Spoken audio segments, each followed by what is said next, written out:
North Africa, 1943. The sun hammered down like molten brass as Oberfeldwebel Klaus Hartmann raised his hands above his head, fingers trembling against the white sky. He'd been told Americans tortured prisoners, executed them in the sand where no one would find the bodies. His stomach twisted with fear as boots crunched closer. Then the American sergeant handed him a canteen. Cold water. Real water. Klaus drank, and in that moment, everything he'd been taught began to crumble. This is the story of how Germany's captured soldiers discovered that their greatest enemy might also be their salvation. The Atlantic churned black and endless beneath the transport ship's hull. Below deck, 300 German prisoners sat in silence, their faces hollowed by hunger and something deeper. The weight of propaganda collapsing against reality. They'd surrendered in Tunisia, Sicily, the hedgerows of Normandy. Some had been Luftwaffe pilots, others infantry who'd marched from Stalingrad's frozen hell. Now they wore the same coarse uniforms, the same letters stenciled on their backs. PW. Klaus pressed his forehead against the cold metal bulkhead. The ship's engines rumbled like distant thunder, steady and mechanical, drowning out whispered conversations. Around him, men clutched photographs of wives, children, homes that might no longer exist. The fatherland had promised them glory. Instead, they'd found mud, blood, and the terrible mathematics of modern warfare. "They'll work us to death in the factories," murmured Lieutenant Werner Fuchs, a former schoolteacher from Dresden. His glasses sat crooked on his nose, one lens cracked from his capture. "Like slaves. That's what Goebbels said. Americans are savages, he told us. Cowboys and gangsters." Klaus said nothing. He'd stopped believing Goebbels months ago, somewhere between the artillery barrages and watching his friends die for every meter of worthless ground. But fear lived in him still, a cold animal thing that coiled in his chest as the ship carried them westward toward the unknown. The journey took 14 days. 14 days of swaying darkness, the smell of unwashed bodies and vomit, the constant grinding of metal on water. When they finally glimpsed land through the portholes, it rose green and impossibly vast. America. The word itself seemed mythical, like something from a Karl May novel. Klaus had imagined skyscrapers and factories belching smoke. Instead, he saw trees, endless forests rolling away from the harbor like a living carpet. They docked in Norfolk, Virginia, on a morning so humid the air felt like breathing through wet cloth. Klaus stumbled down the gangway, legs uncertain after 2 weeks at sea, and stood on American soil for the first time. The heat was different here, wet and heavy, not the dry furnace of North Africa. Gulls screamed overhead. Somewhere in the distance he heard music. Jazz, he thought. The kind the Reich had banned as degenerate. "Form up! Schnell!" The guards were American MPs, but they spoke some German, enough to be understood. They herded the prisoners into lines with an efficiency that would have impressed any Wehrmacht officer. But there was something different in their manner. No brutality. No rifle butts in the spine. When an older prisoner stumbled, a sergeant actually helped him to his feet. "Easy there, Pops," the sergeant said, not unkindly. Werner caught Klaus's eye. A question passed between them, unspoken but clear. What kind of enemy shows kindness? From Norfolk, they boarded trains. Real passenger cars, not cattle wagons. Klaus couldn't believe it. He ran his hand along the worn velvet seat, half expecting it to vanish like a mirage. Through the windows, America unfurled in panorama. Tobacco fields, small towns with white churches, children waving from dirt roads. The prisoners stared in silence, their propaganda-soaked minds struggling to reconcile what they'd been told with what they witnessed. The train rolled west for 3 days, past the Appalachian ridges where morning fog clung to the hollows like smoke, through the endless flatness of Kansas where wheat fields stretched to infinity. The landscape grew wider, emptier, bigger than anything Klaus had imagined. Germany could fit in one corner of this vastness and disappear. "Where are they taking us?" Werner asked on the third evening, watching the sun bleed red across the horizon. "Texas," said an MP who'd overheard. He grinned, friendly and unself-conscious.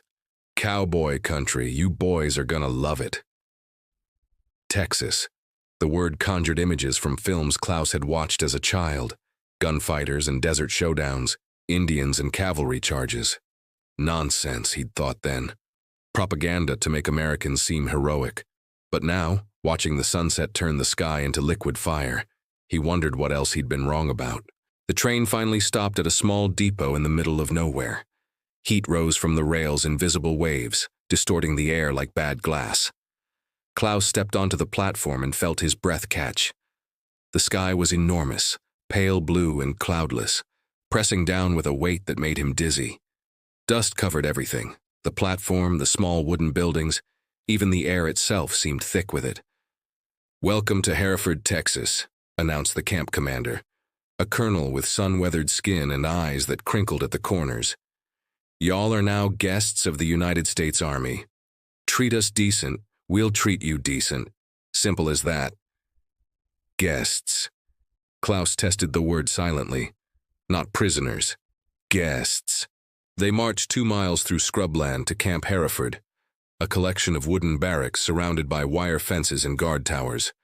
The towers weren't particularly high, and the guards looked almost bored, rifles resting casually against their shoulders. Nothing like the machine gun nests and searchlights Klaus had expected. Nothing like the stories. The barracks themselves were simple but clean. Rows of bunks with actual mattresses, not straw. Windows that opened to let in the evening breeze. Klaus dropped his small bundle of possessions on a bunk and sat down slowly, testing the mattress with his hands. Soft. Real. He looked around at his fellow prisoners, saw the same confusion mirrored on every face. "This can't be right," Werner whispered. "There must be a work camp somewhere else, a worse place." But there wasn't. The morning reveille came early, before dawn broke over the flat Texas horizon. Klaus woke to the sound of a bugle, clear and piercing, and for a moment he forgot where he was. Then memory crashed back. The war, the capture, the impossible journey across the ocean. He sat up, his body stiff from the unfamiliar mattress, and looked around the barracks at the shapes of men slowly stirring in the gray pre-dawn light. "Breakfast in 20 minutes, shouted an MP from the doorway. "Mess hall's across the yard, don't be late, boys." The mess hall was a long wooden structure with screened windows to keep out the flies. Klaus shuffled in with the others, expecting weak soup and hard bread, the same rations that had sustained them through the final months of fighting. Instead, he found himself staring at metal trays piled with eggs. Real eggs, scrambled and still steaming. Bacon, sausage, toast with butter, coffee that actually smelled like coffee instead of burnt grain. "Is this a trick?" Werner asked, voice barely audible. Klaus had no answer. He took a tray with trembling hands and moved down the line as American cooks, actual army cooks, not prisoners, heaped food onto his plate. More food than he'd seen in a single meal since before the war. His stomach twisted with hunger so sharp it hurt. He found a seat at one of the long tables and stared at the tray. Around him, other prisoners did the same, paralyzed by disbelief. Finally, an older soldier, a former sergeant from Munich named Otto Schneider, picked up his fork. "Either they're fattening us for slaughter," Otto said, "or this is real, only one way to find out." He took a bite, chewed, swallowed. His eyes went wide. "Got him, Himmel," he breathed. That broke the spell. 300 men fell on their breakfasts like starving wolves. Klaus shoveled eggs into his mouth, tasting butter and salt and something he'd almost forgotten. Plenty.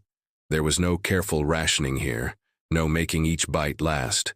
The American cooks stood behind the counter, watching with expressions that looked almost amused. "Plenty more where that came from, boys," one of them called out. "Y'all just holler if you need seconds." Seconds. Klaus wanted to laugh and cry at the same time. In the Wehrmacht, you got your portion, and that was it, if you were lucky. If the supply lines hadn't been bombed, if the officers hadn't taken the best portions first. Here, in an enemy prisoner camp, they were offering seconds. After breakfast, the commander assembled them in the yard. Colonel Harrison stood on a wooden platform, hands clasped behind his back, surveying the mass of German soldiers with a calm, measuring gaze. He wasn't particularly tall or imposing, but he had the bearing of a man used to being obeyed. "Gentlemen," he began, and Klaus was surprised to hear him speak German, accented but clear. "You are prisoners of war, but you are also human beings, and you will be treated as such. The Geneva Convention requires certain standards, and this camp exceeds those standards. You will work, yes. Farm labor mostly. The war's taken our men overseas and these fields need tending. But you'll be paid for your labor. 80 cents a day in camp scrip, which you can spend at the canteen. You'll have recreation time, sports equipment, musical instruments, a library. Some of you are educated men. We'll arrange for classes if there's interest." He paused, letting the translator repeat his words in clearer German for those who hadn't understood. "I know what you've been told about Americans," Harrison continued, "that we're barbaric, that we'll torture you, work you to death. I'm here to tell you that's horseshit, pardon my French. You're not our enemies anymore. You're men who lost a war, same as soldiers have lost wars since the beginning of time. Act with honor, you'll be treated with honor. That's my only rule." Silence fell over the assembly. Klaus looked around at faces caught between suspicion and hope. Werner's jaw worked silently, as if chewing words he couldn't quite bring himself to speak. "Dismissed," Harrison said. "Work details start tomorrow. Today, get yourselves settled. There's a ball field out back if anyone wants to stretch their legs." The prisoners scattered slowly, moving like men in a dream. Klaus wandered to the edge of the camp where the wire fence marked the boundary between captivity and the vast Texas landscape beyond. No guard towers loomed here, just open space rolling away to infinity, mesquite shrubs, red dirt, and sky that went on forever. "Unbelievable," Werner said, appearing at Klaus's elbow. "They feed us like kings and tell us we'll be paid to work. What kind of prison is this?" "Maybe not a prison at all," Klaus murmured. "Maybe something else." That first week passed in a haze of adjustment. The prisoners were assigned to work details, some to the cotton fields that surrounded the camp, others to maintenance and construction projects within the compound. Klaus found himself part of a crew repairing fences on a nearby ranch, driven out each morning in the back of an army truck with Werner and a dozen others. The rancher was a lean man named Tom Cassidy, weathered as old leather, with crow's feet carved deep around his eyes from squinting at the sun. He met them the first morning with his hat pushed back and his hands on his hips, looking them over like cattle at auction. "Y'all know anything about barbed wire?" he asked. The translator conveyed the question. Klaus and Werner shook their heads. "Well, hell," Cassidy said, but he was smiling. "Guess I'll teach you. Come on." They spent that day learning to string wire, set posts, mend gaps where cattle had broken through. Cassidy worked alongside them, showing them with his hands when words failed, correcting their mistakes with patience Klaus had never seen in any officer. At noon, the rancher's wife arrived in a dusty pickup truck with sandwiches and cold lemonade. Real lemonade, sweet and tart, beating the outside of glass mason jars with condensation. "Figured you boys might be hungry," she said, her accent thick as honey. "It's mighty hot for fence work." Klaus took a sandwich with numb fingers. Ham and cheese on soft white bread, the kind of simple meal that would have been unthinkable luxury in Germany's final years. He ate slowly, savoring each bite, and watched Cassidy joke with his wife in the shade of the truck. They looked at the German prisoners not with hatred or fear, but with something closer to sympathy. "My boys over there," Cassidy said suddenly, nodding eastward as if Germany were just beyond the horizon. 22nd Infantry. Last I heard, he was somewhere in France." He paused, took off his hat, wiped sweat from his forehead. "I figure some German farmers probably got American POWs working his land right now. Hope to God he's treating my boy decent, same as I'm treating you." The words hung in the hot afternoon air. Klaus felt something twist in his chest. Guilt, recognition, the terrible intimacy of shared humanity. Cassidy's son was fighting Klaus's former comrades. Yet here they stood, on opposite sides of history, sharing lunch and learning to mend fences together. "I hope so too," Klaus said quietly in his broken English. "For your son." Cassidy nodded, replaced his hat, and returned to work. The days developed a rhythm. Wake before dawn, breakfast in the mess hall, work details until late afternoon when the heat became unbearable. Evenings were free time. The prisoners organized soccer matches, taught each other English, played cards and wrote letters home through the Red Cross. The canteen sold cigarettes, candy bars, and soda pop. Klaus spent his first week's wages on a Coca-Cola and drank it slowly, marveling at the sweetness. "This is how they defeat us," Werner said one evening, sitting on the barracks steps and watching the sunset. "Not with bombs or bullets, with kindness, with showing us everything the Nazis said was a lie." Klaus nodded. He'd been thinking the same thing. Every meal, every small courtesy, every moment of unexpected humanity chipped away at the edifice of hate that propaganda had built. The Americans weren't monsters. They were farmers and ranchers, soldiers far from home, ordinary men doing their duty, just like Klaus had been once. By the second week, something had shifted in the camp. The prisoners moved with less tension, their shoulders not quite so hunched with fear. Laughter became common, actual laughter, not the bitter gallows humor of soldiers expecting death. Men who'd fought for the Reich now played baseball with their guards, learning this strange American game with its incomprehensible rules and sudden explosions of action. Klaus watched it happen with a mixture of wonder and grief. Wonder at the generosity of spirit that could forgive and forget so easily. Grief for all the years wasted, all the lies believed, all the hatred that had led them here. One evening, Colonel Harrison called Klaus to his office. Klaus went with apprehension, clenching his stomach, expecting punishment for some unknown infraction. Instead, he found the colonel sitting at his desk with a chessboard set up between them. "You play?" Harrison asked. "Yes, sir." "Good. Sit down. I need someone who can give me a decent game." They played in silence for a while, the only sound the click of pieces on wood and the whir of the ceiling fan overhead. Harrison moved with careful deliberation, thinking several moves ahead. Klaus found himself relaxing, falling into the familiar patterns of strategy and counter-strategy. "You were an officer," Harrison said suddenly. It wasn't a question. "Feldwebel, sergeant. Saw a lot of action?" "North Africa, then Italy." Harrison nodded, moved his knight. "Must have been hell." Klaus stared at the board, seeing not chess pieces but sand and blood and burning tanks. "Yes. War's a terrible thing," Harrison said quietly. "Makes monsters of good men, heroes of monsters, and leaves the rest of us wondering which we are." He looked up, meeting Klaus's eyes. "But it ends, Klaus. It always ends. And then we have to figure out how to be human again." Klaus moved his bishop throat tight. "I don't know if I remember how." "Sure you do. You're doing it right now." They finished the game in silence. Harrison won, but barely. As Klaus stood to leave, the colonel stopped him with a hand on his shoulder. "I know what you've been through," Harrison said. "What you've seen, what you've done. We all carry that weight. But here, in this camp, you get a chance to set it down for a while. To remember there's more to life than surviving." He paused. "Take the opportunity, Klaus. God knows when you'll get another."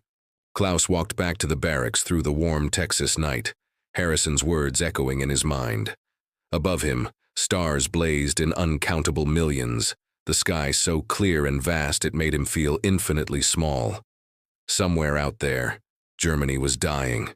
His country, his home, everything he'd known was being ground to rubble by the same forces that now fed him and treated him with dignity. The contradiction should have broken him. Instead, it felt like the first breath after drowning. Summer settled over Camp Hereford like a heavy blanket, the heat shimmering off the red dirt in waves that blurred the horizon. By now, the prisoners had stopped calling themselves prisoners. They were workers, residents, men serving out their time until the war ended and they could go home. The routines had become comfortable, almost pleasant. Wake, eat, work, rest. Simple rhythms that asked nothing more than honest labor and basic respect. Klaus had been transferred to a different work detail. Construction crew expanding the camp to accommodate new arrivals. More men were coming every week now, fresh captures from France as the Allies pushed toward Germany. Klaus and Werner spent their days hammering nails, measuring boards, building barracks that would house men who'd fought in hedgerows and forests Klaus would never see. A new prisoner arrived on a scorching July morning. Hauptmann Friedrich Weber, a Luftwaffe pilot shot down over Belgium. He stumbled off the transport truck with his uniform torn and his face still bearing the bruises of capture, eyes wild with the fear Klaus remembered from his own arrival. "Where's the torture chamber?" Weber demanded in German, voice cracking. "Where do they break us? I won't talk. I won't betray the fatherland." Klaus and Werner exchanged glances. Around them, other prisoners continued their work, barely looking up. "There is no torture chamber," Klaus said gently. "You're in Texas, it's a work camp." Weber stared at him as if he'd spoken in tongues. "Lies. American lies. I know what they do to captured soldiers." "Then you know wrong," Werner said. He pointed toward the mess hall. "Breakfast starts in 20 minutes. Real eggs, real coffee. You'll see." They led Weber to the barracks, watched him sink onto a bunk with the dazed expression of a man whose entire reality had just dissolved. Klaus remembered that feeling, the disorientation of discovering that everything you'd been told, everything you'd believed, was propaganda designed to make you fight harder. "Give it a day," Klaus told him. "Just one day, then decide if we're lying." Weber lasted 3 hours before his certainty crumbled. The breakfast did it. The impossible abundance of food, the casual friendliness of the American guards, the other prisoners chatting and joking as if they weren't in a POW camp at all. By noon, Weber was sitting in the shade with Klaus and Werner, drinking cold water and staring at the vast Texas sky with the expression of a man who'd just learned the world was round, not flat. "They told us Americans were savages," Weber whispered. "Gangsters and criminals. They said we'd be worked to death in factories, beaten, starved." "They lied," Klaus said simply. "About this. About a lot of things." Weber's hands shook as he drank. What else did they lie about? Klaus had no answer. That question kept him awake at night, gnawing at the foundations of everything he'd believed. If the Americans weren't monsters, what did that make the men who'd called them monsters? If Germany's enemies showed this much humanity, what did that say about Germany's cause? The camp library became Klaus's refuge. It was a small room in one of the administrative buildings, lined with donated books. Everything from westerns to Shakespeare, technical manuals to philosophy. Klaus devoured them with the hunger of a man long starved. He read about American history, the Revolution, the Civil War, the slow march toward ideals that weren't always achieved, but were nonetheless held up as aspirations. He read Mark Twain and Hemingway, Steinbeck and Faulkner. He read, and with each page the person he'd been crumbled a little more. "You're becoming American," Werner joked one evening, finding Klaus in the library with a stack of books beside him. "No," Klaus said quietly. "I'm becoming myself. For the first time in years." August brought new developments. The Red Cross arranged for prisoners to receive packages from home. What home remained anyway? Klaus got a letter from his sister in Hamburg. The city had been bombed to rubble, she wrote. Their parents were dead, killed in a raid. The apartment where he'd grown up no longer existed. She and her children were living in the countryside, barely surviving on rations that would have been criminal to feed to dogs. Klaus read the letter 3 times, each word a knife. Then he walked to the mess hall and stared at the dinner service: pot roast, mashed potatoes, green beans, pie for dessert. Enough food to feed a family for a week back home. He felt sick with guilt and anger, and a terrible, helpless rage at the insanity of it all. "I know," Werner said, appearing beside him. He held his own letter from Dresden. "My wife and daughters, burned alive in the firebombing. They died while I was here eating bacon and playing soccer." Klaus couldn't speak. What words existed for this? They stood together in silence, 2 men whose world had died while they were being treated with the kindness they'd never shown their own enemies. Colonel Harrison found them later that evening, sitting outside the barracks and watching the stars emerge. He sat down without asking, offering them each a cigarette from a silver case. "I heard," he said simply. "I'm sorry." Klaus took the cigarette with numb fingers. "Why are you being kind to us? Your bombs killed our families. We killed your friends. Why this?" Harrison lit their cigarettes, then his own, and blew smoke into the darkening sky. "Because someone has to stop," he said. "Someone has to say enough. If we treated you the way you treated the people you conquered, we'd become what we're fighting against. So we choose to be better. Not because you deserve it, because we need to prove to ourselves that civilization still means something." "It didn't save my parents," Klaus said bitterly. "No, war saves no one. It just chews people up and spits out the remains." Harrison stood, dropped his cigarette, ground it under his boot. "But it ends, Klaus. And when it does, the world needs men who remember how to be decent. That's the only victory that matters." He walked away, leaving Klaus and Werner to their grief and the vast, indifferent stars. The weeks blurred together. Work continued. The heat gradually eased as autumn approached, though Texas autumn still felt like summer anywhere else. Klaus learned English well enough to joke with the guards, to understand the radio broadcasts that announced the Allies' inexorable advance. Paris liberated, Belgium freed, the borders of Germany itself under assault. In October, the camp organized a football match. Soccer, the Americans called it, though they usually meant something else by that word. Germans versus Americans, prisoners versus guards. It was absurd and wonderful, two sides who'd been trying to kill each other months ago, now competing over a leather ball in the dust. Klaus played midfielder, running until his lungs burned, shouting in German and English, forgetting for brief moments that this wasn't just a game, but a kind of healing. They lost 3-2, and the American guards bought them beers afterward at the canteen, everyone laughing and rehashing plays and arguing about a disputed penalty call. "Next time," Klaus promised in his accented English, "next time we win." "Sure you will," laughed Sergeant Miller, the young MP who guarded the north fence.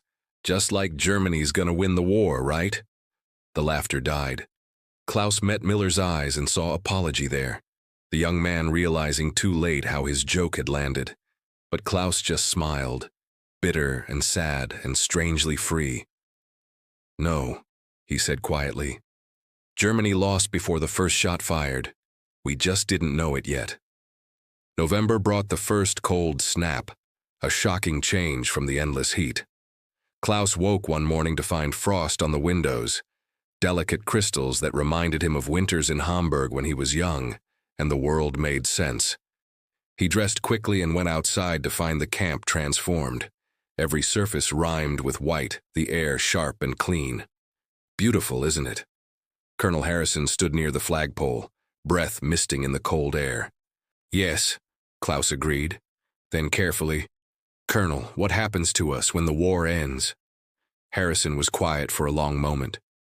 "You go home. Eventually. There'll be processing, paperwork, arrangements to make, but you'll go home." "To what?" Klaus's voice broke. "There's nothing left. Hamburg is rubble, my family is dead. What do I return to?" Harrison put a hand on Klaus's shoulder, the gesture so paternal it hurt. "To rebuilding, to making something new from the ruins. It won't be easy, Klaus. It'll be the hardest thing you've ever done. But you'll do it. You and thousands like you. You'll remake Germany into something it should have been all along. How do you know? Because you're here. Because you've learned. Because when you had a choice between clinging to hate and accepting kindness, you chose kindness." Harrison squeezed his shoulder once, then let go. That's how nations heal. One man at a time.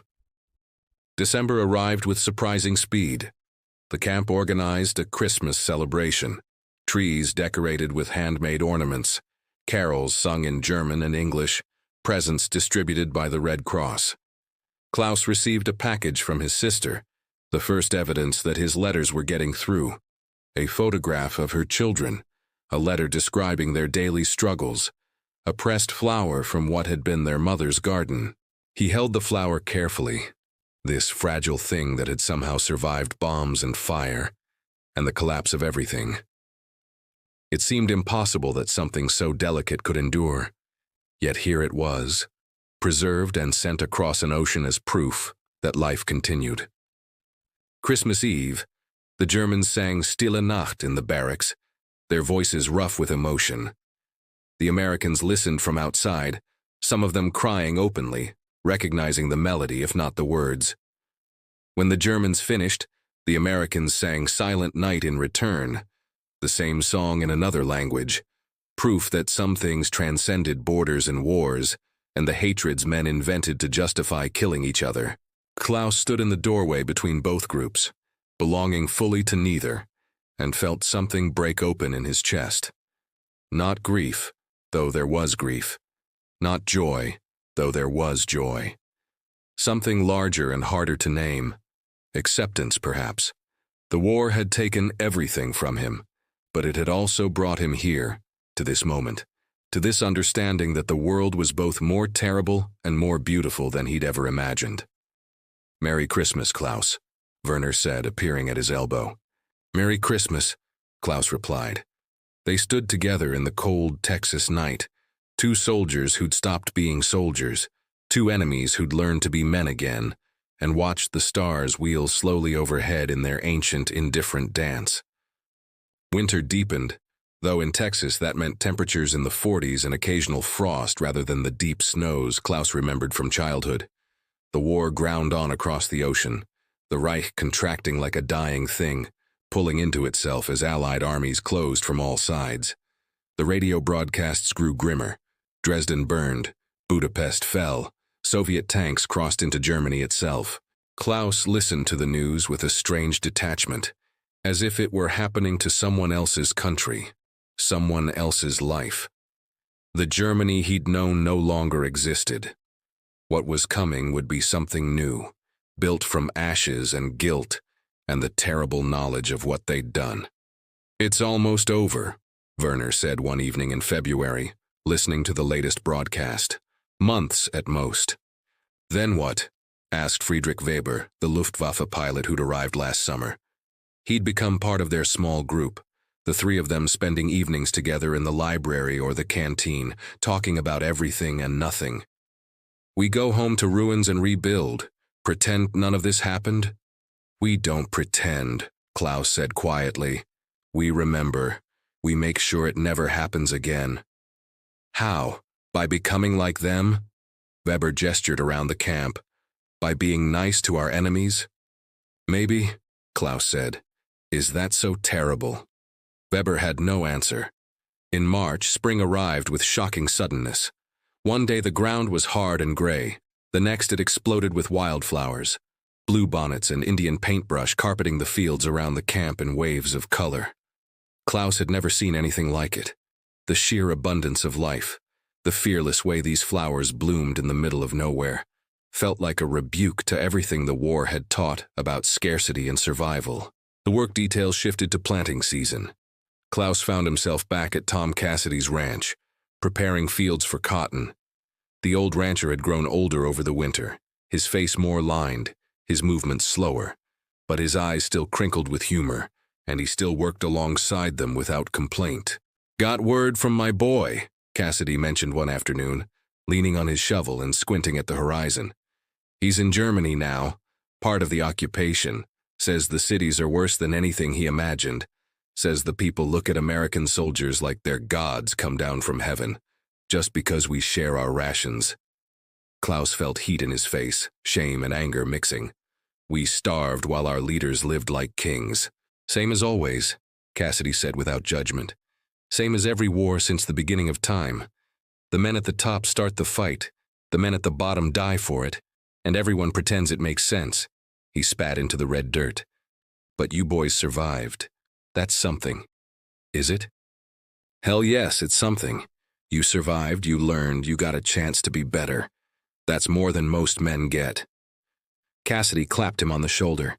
"Now stop philosophizing and help me finish this row. These fields won't plant themselves." They worked until sunset painted the sky in shades of orange and gold, the kind of beauty that hurt to look at. Klaus straightened, his back aching, his hands blistered despite the calluses he'd developed over months of labor. He looked out at the planted rows, imagining them green with growth in a few months, and felt something like peace. April brought the news everyone had been waiting for and dreading. Hitler dead. Berlin fallen. Germany surrendered. The war in Europe was over. The camp went quiet when the announcement came over the radio. 300 men sat in the mess hall, listening to the broadcaster describe celebrations in London, Paris, New York. Wild joy at the defeat of the Reich. Klaus felt nothing. No relief, no anger, no surprise. Just emptiness where something used to be. So, Werner said finally, "We lost."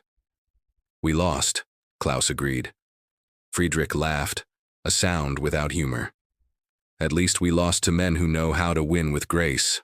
Colonel Harrison addressed them that evening, standing on the same platform where he'd welcomed them nearly 2 years ago.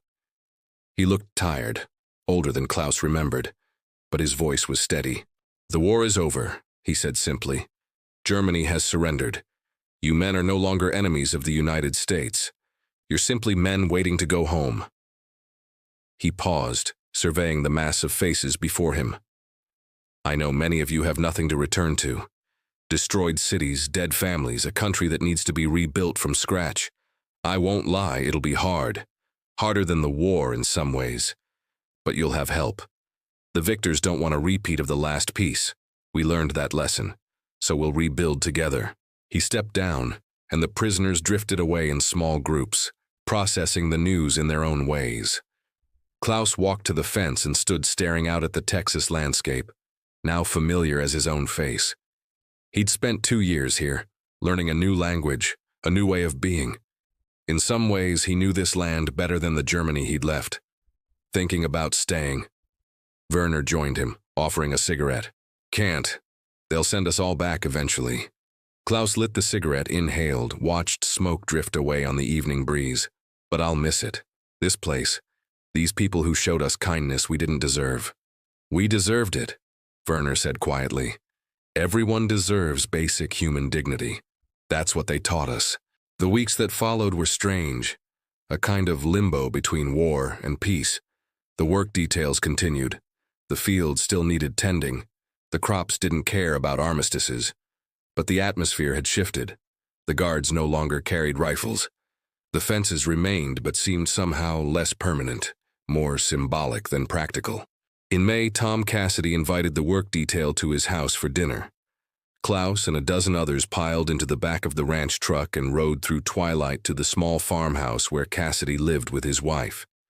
The house was simple, wooden, weathered, surrounded by dusty yards where chickens pecked and a dog dozed in the fading heat. Mrs. Cassidy met them at the door, wiping flour-covered hands on her apron. "Y'all come in," she said with that Texas warmth Klaus had learned to recognize. "Food's almost ready." They ate at a long table on the back porch, passing plates of fried chicken, biscuits, gravy, vegetables from the garden. Real home cooking, the kind of meal that spoke of abundance and care. Klaus ate slowly, savoring not just the food but the moment. Sitting at a table with people who'd been his enemies, sharing a meal, as if that were the most natural thing in the world.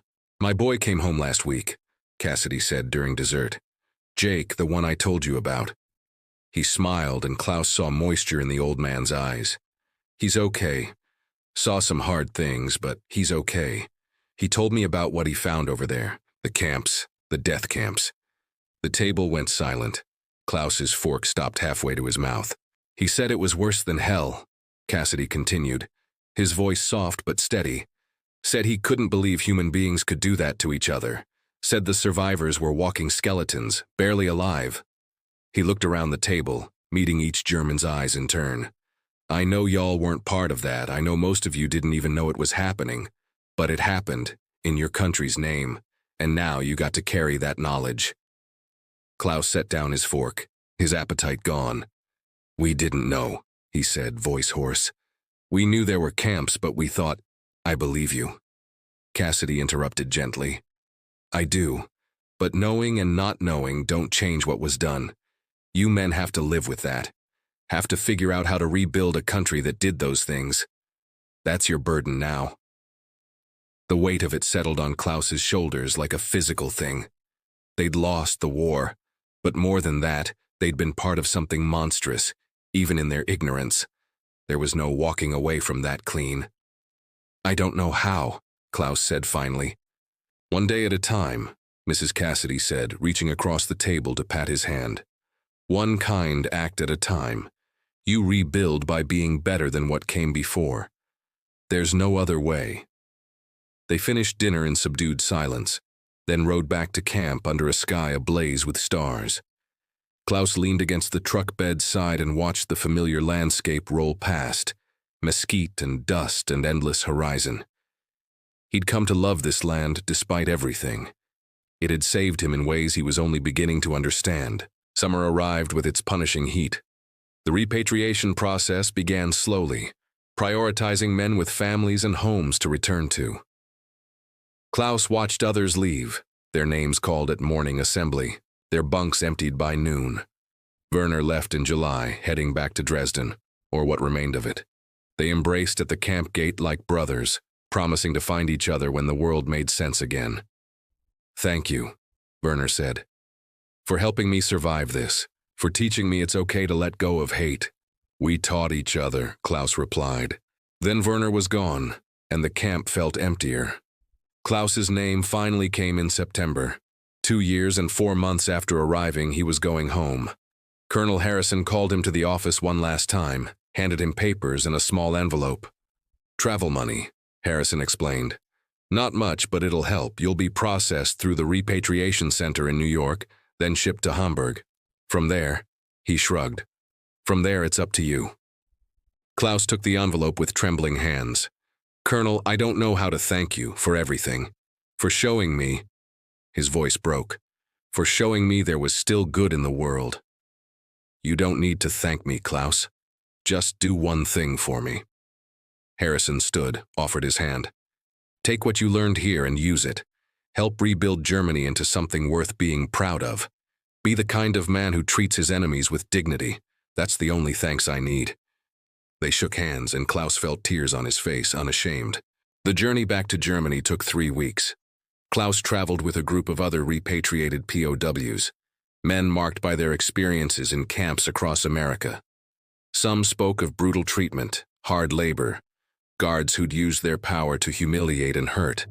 But most told stories like Klaus's: unexpected kindness, cultural exchanges, learning that the enemy was just human after all.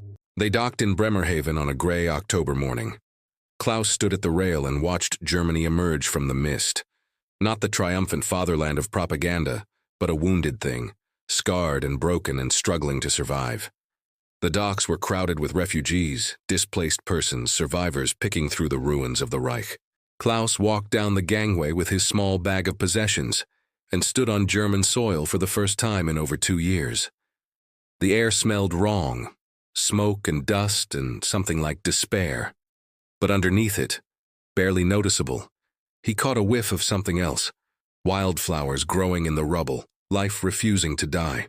He made his way to Hamburg by train, traveling through a landscape that seemed like something from a nightmare. Every city was a ruin. Every town bore scars. The people he passed looked hollow, their faces marked by loss and hunger, and the terrible knowledge of what their country had done. Hamburg was worse than Klaus had imagined. The city center was gone, simply gone, replaced by acres of rubble where buildings had stood. His old neighborhood was unrecognizable. He walked through streets he'd known since childhood, unable to find landmarks, unable to orient himself in this alien wasteland. He found his sister's address through the Red Cross, a displaced persons camp on the city's outskirts. She was living in a tent with her 2 children, her husband still missing somewhere in Russia. When she saw Klaus, she burst into tears and ran to embrace him, this woman who'd been his little sister once, now worn and aged by war. "You're alive," she sobbed against his chest. "I thought you were dead." "I'm alive," Klaus agreed, holding her tight. "I'm home." But that night, lying on a cot in the tent while his sister and her children slept, Klaus realized something. Home wasn't here anymore. Home was a small camp in Texas where men treated each other with dignity. Home was Cassidy's dinner table and Colonel Harrison's chess games and the vast sky that made you feel both infinitely small and somehow significant. He'd come back to Germany to rebuild, but he'd carry Texas in his heart forever. A reminder that even in humanity's darkest hours, kindness could still bloom like wildflowers after rain. Klaus Hartmann spent the next 40 years rebuilding Hamburg, teaching school, and telling anyone who'd listen about the American camp where enemies became friends. He never forgot the men who'd shown him that there was an alternative to hate, that civilization meant choosing kindness even when you had every right to choose cruelty. Tom Cassidy and Klaus corresponded for decades, two old men separated by an ocean, but united by a brief moment when war made them enemies, and humanity made them brothers. When Klaus died in 1989, just before the Berlin Wall fell, his grandchildren found his old letters from Texas, carefully preserved, each one a testament to the revolutionary idea that defeated soldiers deserved dignity. The war killed millions, but here and there in small camps and forgotten places, it also taught that the only way to break the cycle of violence was to simply refuse to be violent. Klaus learned that lesson on the red dirt of Texas under that enormous sky, and he carried it home to plant like a seed in the ruins.